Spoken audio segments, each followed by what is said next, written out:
Today I'm going to show you how to make square paper for all your origami projects. To begin, you will need a cup of water, a washcloth or paper towel, and the paper that you'll be working with. I recommend using thin paper like copy paper. If you have some thin scrapbook paper that has different colors, that might be a good option too. So you'll just take an edge or a corner, and you're going to go all the way across to the opposite side, and you're just going to line it up along this edge here. You want to just double check this corner over here and make sure you've got it all aligned, and then you're going to go back to the middle and push out and go all the way across your paper. So it looks like this. After you do that, you're going to turn your paper and you're going to take this top edge and you're going to fold it along the edge that you just created, and just make sure it's aligned correctly and push it down.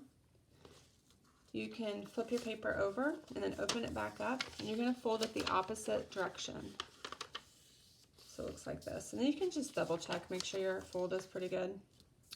And you can adjust it if you need to at all. I noticed that mine's a little bit too high here, so I'm going to just go back and I'm going to push it down just a little bit more.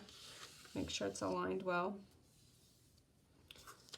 Open it back up and fold again. And just make sure that my crease is good. You're going to go back and forth a couple of times. And once it's creased really well, you're going to take your washcloth and just get a little edge here, and you're going to take your cup of water and you're going to dip it into the water to get it wet. You can kind of squeeze it out so it's not dripping, and then you're going to just take it and rub it along that edge. This will make it easier to tear. A lot of times it's easier to tear a straight line than it is to actually cut it, so that's why I'm going about this way. If you wanted to, you could use scissors and you could cut.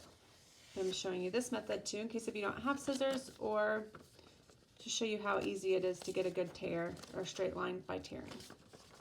So just place it down, hold it with one hand, and then you're going to gently tear with the other, and it should just come right off pretty easily. There you go. So I'm going to go in and kind of pull this off because it's extra too. Okay, so there you have it, and there's some square paper.